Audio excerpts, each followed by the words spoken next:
digna concurrencia, los saludamos y además le damos la más cordial bienvenida. Previamente, queremos saludar en la mesa de honor en este evento académico organizado por el área de capacitación de la Administración de la Corte Suprema. En primer término, en la mesa de honor nos acompaña el doctor José Antonio Neira Flores, magistrado supremo. También contamos con la presencia de la doctora Naiko Coronado Salazar, jueza de la Corte Superior de Justicia de Lima, y también el doctor Juan Guillermo Piscoya, juez de la Sala Penal de Apelaciones también de la Corte Superior de Justicia de Lima. Bien, el día de hoy este evento académico está referido a un tema específico denominado juicio, prueba y litigación oral en el marco del nuevo Código Procesal Penal. Bien, previamente estas palabras entonces, vamos a dar inicio a la primera exposición, a la primera ponencia, la misma que está a cargo de la doctora Naiko Coronado Salazar, que verá el tema juicio en el nuevo Código Procesal Penal. La recibimos con un voto de aplausos a la doctora Coronado Salazar.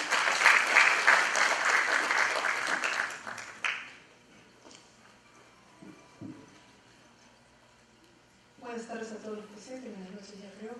Señor doctor José Neira Flores, doctor Guillermo Piscoya, agradezco la invitación para este evento académico y esperamos, como siempre, contribuir con algún aporte a la temática tan interesante. Bien, se nos ha encomendado abordar brevemente y de manera ilustrativa uno de los tópicos del evento académico de hoy, que es juicio, prueba y litigación oral. En este caso, abordaremos la temática del juicio oral en el nuevo Código Procesal Penal. Previamente debemos decir que dentro del proceso penal, la etapa del juicio oral es la fundamental para resolver la situación jurídica de determinada persona acusada. Esto es, para verificar si es que acaso mantiene la presunción de inocencia a través de una sentencia absolutoria o es que se desvirtúa la misma y como consecuencia de ella se le impone una sentencia condenatoria. Esto a través de la actividad probatoria, que es la etapa fundamental en el proceso penal. En la exposición que vamos a hacer consta de dos partes. Una parte de los aspectos generales y otra de los aspectos específicos, pero no lo que ya es conocido, lo que normalmente escuchamos en unos cursos o clases, sino aspectos problemáticos a partir de la propia norma procesal penal. Así es que si tiene alguien tiene el Código Procesal Penal, podemos ir avanzando a través de la propia exposición. En cuanto a los aspectos generales,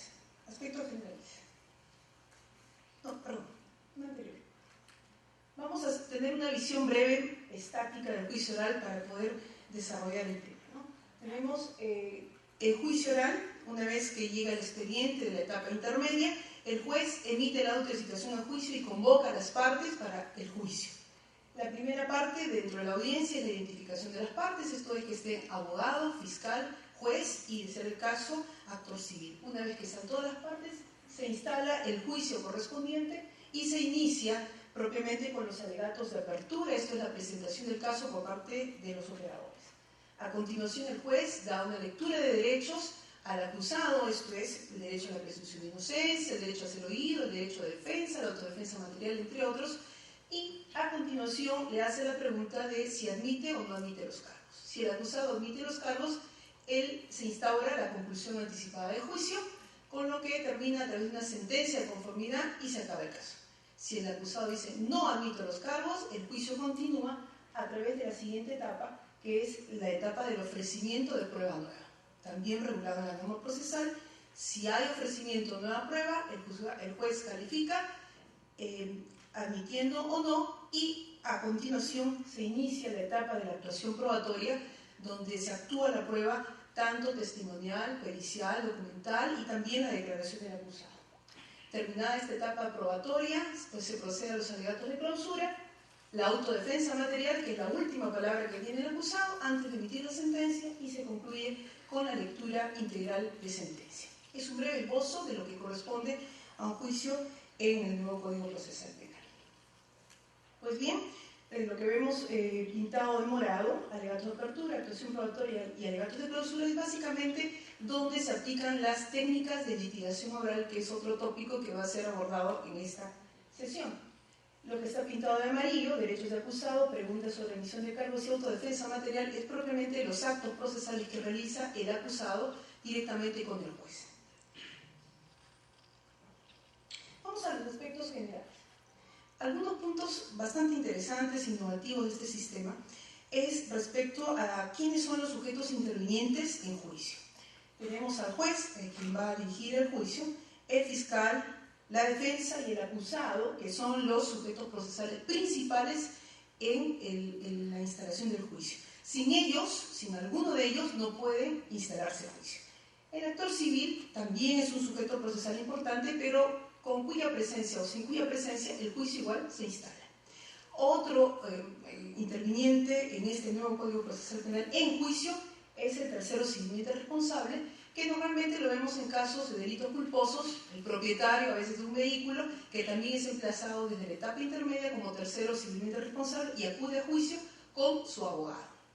Y otro sujeto o interviniente, la persona jurídica. Eso es tal vez el ámbito de innovación de este nuevo sistema, porque una persona jurídica a través de su apoderado judicial, si es que en etapa intermedia es emplazado y se discute respecto a su presentación a juicio y se admite, tiene que presentarse a juicio. Obviamente el apoderado judicial previamente establecido y que también acude con abogado defensor. De tal manera que en un juicio ideal y completo, la verdad que hasta la fecha no lo hemos visto, podemos ver todo ese sinnúmero de personas. Y eso que hablamos de un acusado y un abogado, porque pueden haber varios abogados con varios acusados. Puede haber también un fiscal con 3 adjuntos o un abogado con 4 colegas abogados que son interlocutores. Esto es permitido, siempre y cuando el único que intervenga es solamente uno de los tantos abogados o de los tantos fiscales.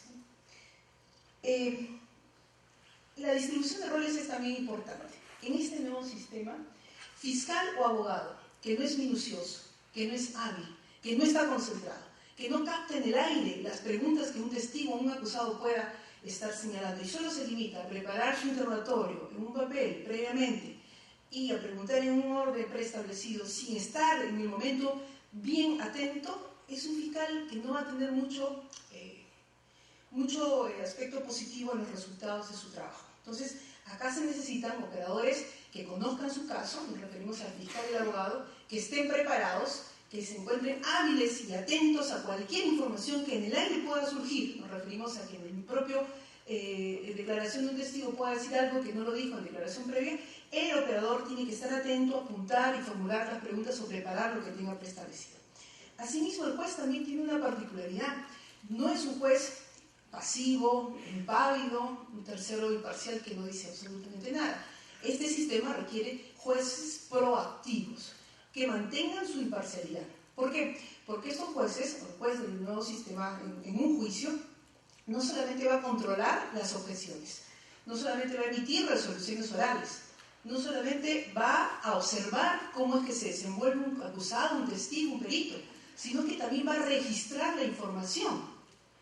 A ver, en el sistema anterior tenemos un secretario de actas que va redactando lo que acontece y va escribiendo. En este sistema, las actas no son una descripción o una redacción de todo lo acontecido, sino una síntesis de lo que acontece. A las 9:05 pregunta el señor fiscal, a las 9:40 pregunta el abogado defensor, a las 9 o a las 10 de la mañana interviene el acusado para determinado tema. Entonces, ¿quién registra la información? El juez. Depende de la metodología que se tenga, sea escribiendo en un papel, apuntando ideas fundamentales, escribiendo en el laptop algunas ideas o escribiendo todo lo que considera importante. Entonces, el juez tiene que tener una proactividad en su conducción y dirección del juicio, de tal manera que esté atento a todo lo que acontece. Siguiente.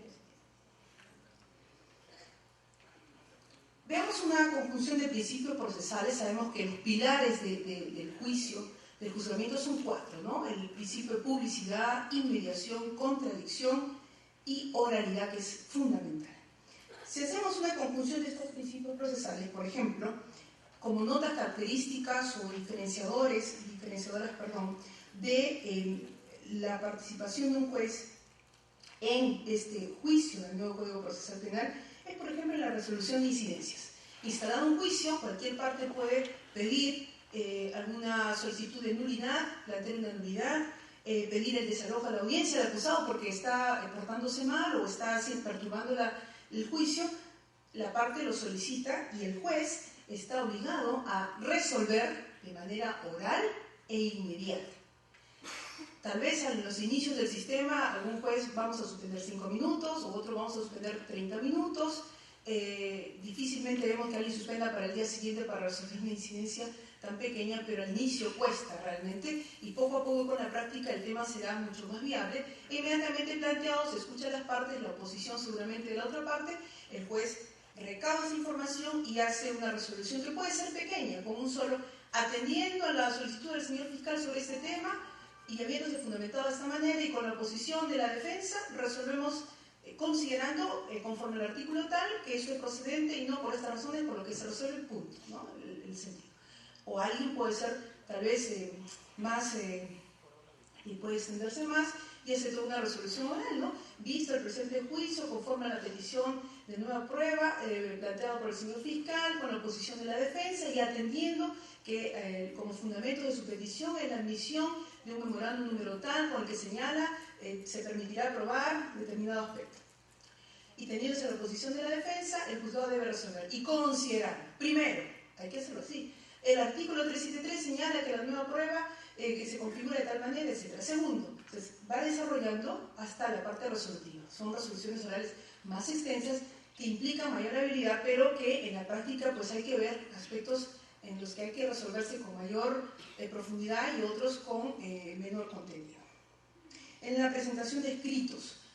En este sistema, en juicio, nosotros ya no vemos presentación de escritos. Si alguien quiere presentar alguna petición, tiene que hacerlo en el propio acto de la audiencia, levantando la mano y solicitando lo que correspondiera, ¿no? Si se declara fundada su petición, el escrito quedará allí y se le proveerá, téngase presente en audiencia. Pero si se declara, por ejemplo, hemos visto algunos casos que alguien por ahí presenta una excepción de improcedencia de acción y un paquete de 100 folios que lo presenta. Nosotros resolvemos y decimos improcedente porque no se presentan o no se plantean excepciones en juicio y se dispone la devolución del escrito y todos sus recaudos al oferente, porque no tiene sentido que aparezcan todos esos folios en el expediente de la carpeta judicial, ¿no? Porque eso es un sistema oral. Entonces las partes ya saben y el mensaje que los operadores judiciales debemos dar es que toda petición ya no se hace por escrito, se hace de manera oral. Incluso las justificaciones de no asistencia, si es que no viene el abogado, en todo caso es la única excepción que podría presentarse por escrito porque no está, ¿no? Pero en todo lo demás es de manera escrita, de oral, perdón. En cuanto a la actuación de pruebas, de la misma manera, toda la actuación de pruebas se verifica en la propia etapa.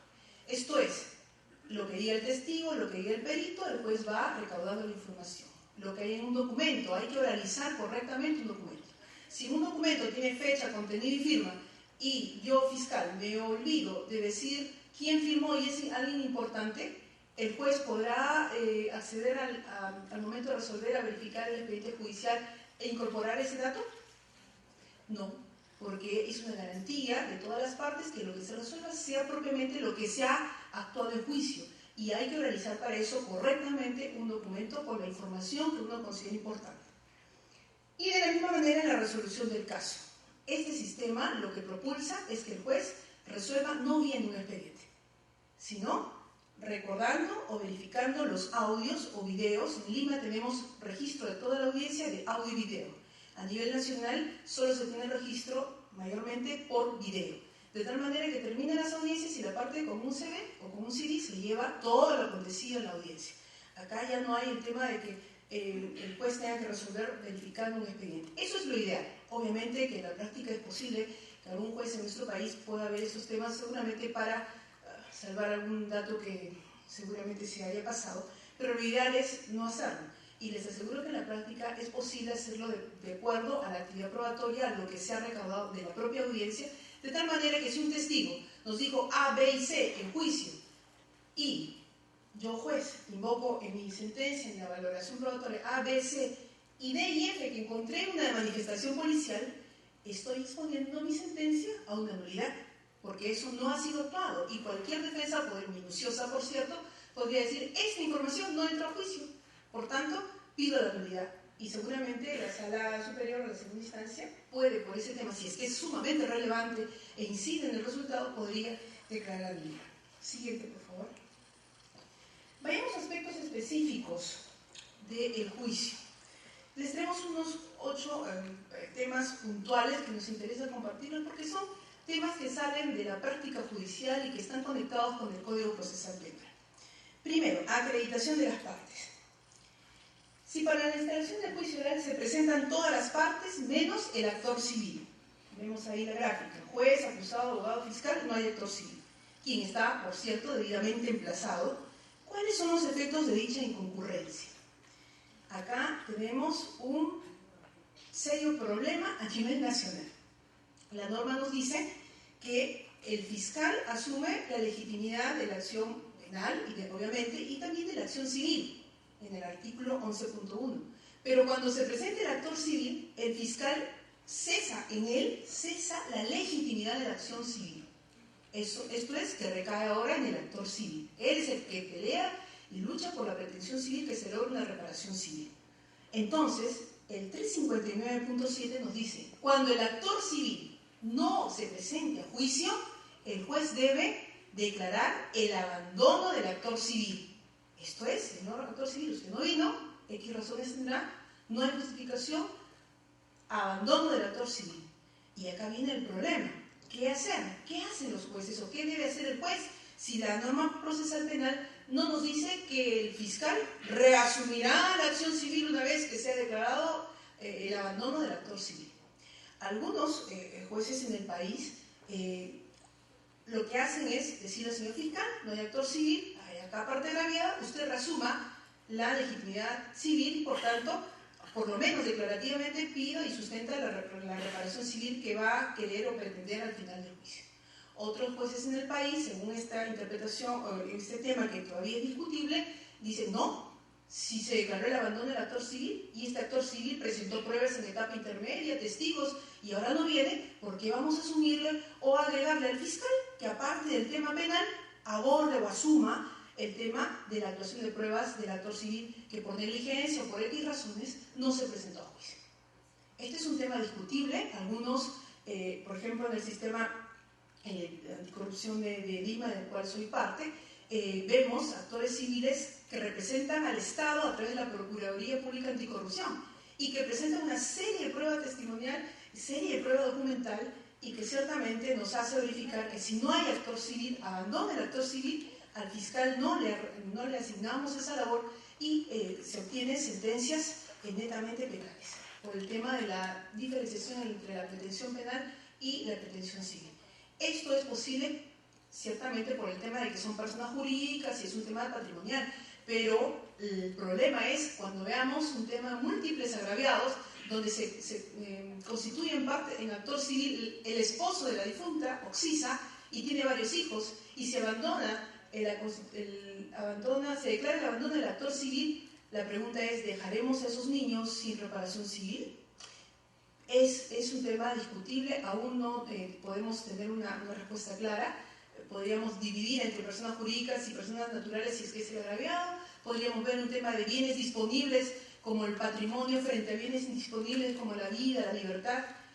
Ciertamente eso es un problema, ¿no? Y lo planteamos porque es interesante también discutir esos temas y seguramente en algún momento nuestra jurisprudencia suprema tal vez definirá esos temas, pero cierto es que hay este problema a nivel nacional. Otro punto específico lo tenemos en la presencia del acusado en juicio, ¿no? Si en juicio, siguiente por favor, después de haber sido examinado por las partes, el acusado deja de asistir a la audiencia, ¿puede continuarse con las sesiones de juicio hasta la emisión de la sentencia, incluso condenatoria? La respuesta es sí, y eso está en el artículo 359.4. No está propiamente la sentencia condenatoria, no, la norma señala, si el acusado acude a juicio, toma conocimiento de los cargos, se le lee sus derechos, señala que no admite los cargos y dice, voy a guardar silencio, o dice, voy a declarar y declara, si después de eso el acusado por X razones no se presenta al juicio, el juicio dice continuará con su abogado defensor, incluso hasta la culminación del caso con la sentencia. Esta es la norma que también diferencia un tanto del sistema anterior. Siguiente, por favor. Vayamos a otro aspecto bastante interesante, que es respecto a la presentación inicial y final del caso, sobre las imputaciones alternativas o subsidiarias. ¿Puede el fiscal en la presentación del caso plantear imputación alternativa o subsidiaria? Este es un tema innovativo de este sistema procesal nuevo, ¿no? En el sistema anterior solo se puede plantear una figura, sea en concurso real o concurso ideal, que también este sistema permite. Una sola figura, un concurso real de 2 o 3 delitos, un concurso ideal también, pero acá también desde la perspectiva procesal también se pueden plantear imputaciones alternativas o subsidiarias. Por ejemplo, señor juez, traigo acá un caso de robo agravado, pero de manera alternativa también planteo la imputación por hurto agravado. Obviamente que el fiscal no va a decir, en caso no pruebe la violencia o la amenaza, normalmente no lo escuchamos, pero el juez debe entenderlo, que hace esta imputación alternativa dependiendo del tema probatorio respecto a que si hay violencia o amenaza probada, ¿no? Entonces hace esta imputación alternativa. Igual en una imputación subsidiaria, que también es otra novedad. Señor juez, traigo a este juicio una imputación por falsedad ideológica. Se insertó falsamente en una información en un documento público, pero subsidiariamente presento la imputación por falsedad genérica. Esto es, en el caso que no se verifique que el documento es público y pueda ser privado, se cumpla con la alteración de la verdad con perjuicio a través de un documento privado. Entonces, presento esta imputación subsidiaria. Obviamente que en ambos casos el fiscal debe plantear de la imputación alternativa por un delito cuál es su fáctico, cuál es la fundamentación jurídica y cuál es la pena que pide. Y del otro delito de la misma manera. De tal manera que al final del caso el juez pueda finalmente determinar, de acuerdo a la pretensión penal, una de las dos figuras, porque obviamente o es una o es otra, ¿no? ¿Pueden los alegatos de clausura sostenerse imputación alternativa o subsidiaria? ¿Sí? Sí, puede, pero no es muy recomendable. ¿Por qué? Porque el fiscal al final de su caso, estamos hablando de la perspectiva del fiscal por ese tema de la imputación alternativa y subsidiaria, claro que puede decir, señor juez, hemos terminado el juicio y ponemos en sus manos la decisión de elegir si es robo agravado o hurto agravado. No nos parece muy apropiado, en tanto que el fiscal, al terminar el caso, debe estar sumamente convencido de lo que ha actuado en la actividad probatoria y de lo que lleva a la postulación final al juez, ¿no? Eso no quita que si el juez le plantean por robo agravado y el fiscal insiste al final con el robo agravado y el juez diga, no, acá hay duda respecto a la presencia de la violencia o la amenaza, que el juez opte por el hurto agravado, ¿no? Eso es un tema respecto a la calificación jurídica que es propia del juez. Siguiente. Vamos a las medidas cautelares. ¿Puede solicitarse en juicio embargos, prisiones preventivas, cesación de prisión preventiva, prolongación de prisión preventiva? La respuesta es no, desde el numeral 29.2, 306.1 y 323.2, que es una interpretación contra el censo, en la que nos señala la norma procesal que es el juez de investigación preparatoria, incluso hasta etapa intermedia, que puede verificar todos esos temas de medidas cautelares, personales y aún reales. En juicio no puede venir un operador a decir, en este momento pido la cesación de la prisión preventiva de mi patrocinado. Imposible, improcedente. Claro, pueden plantear cualquier cosa, pero hay que verificar de acuerdo a la norma y declarar improcedente. O pedimos una prolongación. Ya en la última casación de Corte Suprema se nos ha precisado que estos temas los define el juez de investigación preparatoria. Pero sí hay aspectos que pueden abordarse como, por ejemplo, una revocatoria de la prisión preventiva por inconcurrencia del acusado a juicio. Esto es, en etapa intermedia se termina el saneamiento del caso y se le dice al señor acusado, o en todo caso a su defensa, que hay y subsiste la restricción de presentarse a juicio bajo percibimiento de revocársele la prisión preventiva. Llegado el juicio, no viene el acusado y un fiscal acucioso nos dice, señora juez, Pedimos la revocatoria de la previsión de la comparecencia restringida porque el acusado no ha venido y está debidamente notificado. El juez obviamente tendrá que resolver conforme al debate y de corresponder tendremos que proceder a la revocatoria porque este no es un tema de fondo, es un tema de forma. Emplazado no viene y le corresponden los apercibimientos que él conoce. Obviamente, dependiendo del caso, verificando los temas de notificación y los argumentos por la no presencia. Otra pregunta. Si en pleno juicio se vence el plazo de prisión preventiva ya prolongado, dictado contra un acusado, ¿qué efecto procesal corresponde? Ojo, en este sistema, si bien hay el arresto domiciliario, pero con el nombre de detención domiciliaria, esta medida no se aplica de ninguna manera para un caso donde vence la prisión preventiva y aún más ya prolongada. No hay arresto domiciliario.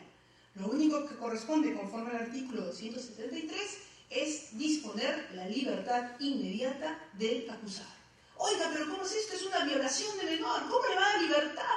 Y la prensa y todo. Sí, pues señores, acá tenemos que hacer una audiencia para verificar antes del inicio del juicio o si es que esto se prevé con anterioridad a la instalación del juicio y es en el plazo entre la notificación a la convocatoria y antes que se inicie el juicio, hacer una audiencia y verificar qué ha pasado, por qué hemos llegado hasta esos extremos límites del vencimiento, ¿no? ¿Quién tiene responsabilidad funcional? ¿El secretario? ¿El juez de etapa anterior? ¿El fiscal que no hizo diligentemente sus diligencias en la oportunidad correspondiente? ¿Quién tiene? Y si no hay, verificar si es que acaso el abogado pidió reprogramación de audiencias continuas en etapas intermedias de tal manera que se pasaron los días necesarios y importantes para el tema de la libertad. Entonces se hace una audiencia y corresponde, conforme a este artículo 273, concordado con el 288, a darle inmediata libertad, pero no simplemente una libertad y punto. Hay que someter, de ser el caso, a las restricciones, de tal manera que se puede imponer restricciones como que venga a firmar, sí, le damos libertad, pero viene usted a firmar interdiario, o viene a firmar cada 7 días, o viene cada 2 días, a las 8 de la mañana, y si usted no viene, se le evita nuevamente, se le revoca la libertad. Impedimento de salida, y en algunos casos hay pedidos y discusiones sobre cauciones, obviamente que sean ponderables y no sumamente excesivas, ¿no? Entonces hemos tenido casos a nivel nacional en los que hemos tenido que disponer cauciones y a veces no pagan, a veces pagan y hay que verificar lo que corresponde. Felizmente no nos ha tocado en toda la experiencia tener que dar libertad, salvo un caso en que un caso por de tráfico de drogas con un cargamento de 1 tonelada que le encontraron un camionero que estuvo en la prisión y se le vencía, se le puso de caución 80.000 soles y la defensa decía es imposible de pagar. El señor al día siguiente lo pagó en cheque los 80.000 soles y correspondía a la libertad. Obviamente tuvimos que verificar, porque hay personal del Banco de la Nación que verifica las firmas, los depósitos, y ese mismo día hicimos el juicio que felizmente terminó en una conformidad y todo acabó en el día y no tuvimos que dar libertad y se quedó con su condena efectiva. Bien, pasamos al siguiente tema, ya para ir terminando, la lectura de sentencia. Si para el acto de lectura de sentencia, estando todas las partes debidamente notificadas en la sesión anterior, solo se presenta uno de los actores, esto es, no viene el acusado, no viene el abogado, no viene el fiscal y está el actor civil solito ahí sentadito. ¿Debe el juez leer la sentencia? ¿Y qué pasa si no viene nadie? Oiga, ¿qué vamos a leer pues si no hay nadie? ¿Quién nos va a escuchar? Y hemos visto casos en el país que han dicho no ha venido ningún operador, ¿qué sentido tiene este colegio de dar lectura? Dése por leída la sentencia, se acabó en la plena audiencia, ¿no? Dése por leída la sentencia, terminamos las 10 ni 2 minutos. Obviamente han tenido su proceso de dogma, porque la norma es clara. Y se tiene el deber de dar lectura integral a la sentencia. Pero ¿cómo sin nadie? No, pues es que está el asistente, está el público que puede sentarse, enviado de alguien y escuchar durante la lectura de sentencia. Entonces, es un deber del juez dar lectura a la sentencia integral, aún cuando no venga la mayoría o solamente venga uno. A veces están todos y es excelente. La idea es comunicar la decisión final. Y es un tema de técnica. Algunos jueces en el país leen sus propias sentencias dándole la entonación que corresponda, otros lo delegan a un secretario. En realidad este es un tema, no está establecido, pero consideramos que es mucho mejor transmitir propiamente su propia sentencia con el énfasis en lo que corresponde. e incluso con la ayuda de tecnología, ¿no? Presentando un PowerPoint, los cuadros, todo lo que ha servido para la resolución del caso. Esto dependerá del juez. Siguiente aspecto específico, que está relacionado a la suspensión de la ejecución provisional de la condena. No sé si me estoy excediendo el tiempo. Puede el juez imponer una pena, por ejemplo, de 8 años de privación de libertad efectiva, cuya ejecución provisional sea suspendida, es decir, que el condenado no ingrese a un establecimiento penitenciario mientras no quede firme la sentencia. ¿Se puede o no se puede? Difícil, ¿no? Tal vez si el ejemplo hubiera sido 3 años, 8 años. ¿Cuál fuera el quantum? El artículo 402.2 del Código Procesal Penal permite esta situación, pero con ciertos requisitos. Esto es, si se impone una pena efectiva porque el caso merita y se verifica por la naturaleza del delito, por la gravedad del hecho, por el peligro de fuga del operador, del que va a ser sentenciado, puede el juez disponer que esa pena efectiva a 8 años o a 6 años no se ejecute, estando ahí el acusado, que no vaya al penal, esposado y todo lo demás, mientras que esa sentencia no quede firme, que normalmente es impugnada y el superior lo verifica. Claro, alguien puede decir, pero es una locura, ¿cómo? Si está una pena efectiva igual se va a ir. No necesariamente. Hay casos en que los acusados vienen a todas sus audiencias, se presentan a todas sus audiencias de manera puntual y están presentes en toda la actividad probatoria. Hay casos en que el juez puede resolver por prueba indiciaria y el acusado viene siempre. ¿Y por qué no otorgar esa oportunidad que el acusado, siguiendo libertad, porque nos referimos a los que están libres, pueda seguir luchando, pidiendo luchando por su situación jurídica en la segunda instancia, en libertad? Hay casos excepcionales, hay casos en que agentes pierden más huyendo, ¿no? Que sometiéndose a su proceso por temas diversos personales. Hemos visto casos en que las cuantías o los casos no son muy graves, que amerita ciertamente una pena efectiva, pero un efectivo policial a veces, entre comillas, puede verse más desfavorecido huyendo, dejando a la familia, sus ingresos y todo lo demás, que afrontando un juicio aún en segunda instancia a resultas de lo que corresponda, ¿no? Entonces, esta figura permite esta suspensión la suspensión de la ejecución provisional de la condena, que no es la suspensión de ejecución de pena, ¿no? Un 4x3, eso no es. Es la pena efectiva, pero que no se ejecuta mientras no esté firme. Han habido casos que en segunda instancia han absuelto, otros que han declarado nulo, otros que han confirmado e inmediatamente se van al penal. Penúltimo punto, el aspecto de la sumatoria de penas. Al momento de la sentencia condenatoria, luego de haberse realizado un juicio por robo agravado, ¿puede el juez sumar la pena proveniente de un beneficio penitenciario revocado en la propia sentencia por el delito de homicidio? Sí, el artículo 399.3 lo permite. ¿Cómo es esto? Claro, tenemos un juicio por robo agravado donde ya estamos terminando la actividad probatoria y en plena actividad probatoria el fiscal, que es muy acucioso, que ya presentó prueba para referir sobre un beneficio penitenciario, da a conocimiento del juez que el acusado ha sido favorecido en otro proceso con un beneficio penitenciario y que de 10 años, teniendo 5 años, salió con semilibertad, ¿no? Y que después en su libertad cometió el delito que es materia del juicio, ¿no? Y hace toda una presentación de la sentencia, la fecha que salió, la fecha que le falta, en la realización de documentos, y llegado el momento de la sentencia, el juez, por ese caso de robo agravado, lo señala que va a ser una condena y en esa misma sentencia se revoca el beneficio otorgado por el delito, en este caso de homicidio. Los otros 5 años se cumplen desde la fecha, por decir hoy, hasta los 5 años, y a partir de ahí cumplirá los 10 años por este robo agravado. En conjunto, 15 años. Eso es posible, hay que hacer una interpretación de la norma procesal y es viable, porque nos señala la norma procesal que se puede hacer una sumatoria de penas ante una revocatoria de beneficio penitenciario. Esto para evitar que se termine el juicio y si alguien se da cuenta, le pasa la voz al otro juez de que hay un beneficio, un delito cometido, y después, hasta que se haga la revocatoria y todo lo demás, el señor o está en el penal o hace una refundición, que por cierto no hay en este proceso penal. Entonces, son medidas o herramientas interesantes de aplicar. Finalmente, la sentencia absolutoria. ¿Se han quedado? Avance, por favor. Sumatoria de pena, sentencia absolutoria. En una sentencia absolutoria de cargos penales por el delito de colusión donde se establece que no existió contubernio entre el agente público y el postor que ganó la buena pro, ¿puede determinarse consecuencias jurídicos civiles o conocido como reparación civil? Sí. ¿Pero cómo? Si lo están diciendo que no ha habido pues la concurrencia de los elementos típicos, no se ha probado que había un contubernio entre el agente público y el postor. Sí, pues, pero pueden haber casos donde se verifique responsabilidad civil extracontractual. Esto es, la existencia de un hecho ilícito, el nexo causal, que lo ha hecho la propia parte, el hecho ilícito, un acto contra la norma, el factor de atribución, que normalmente es el dolo, esto es el conocimiento de la norma y pese a eso su vulneración, y la consecuencia de un daño. Pero ¿cómo es posible eso? Por ejemplo, un agente público que es parte de un comité especial que sabiendo que no se puede, que está prohibida el fraccionamiento, hace un fraccionamiento.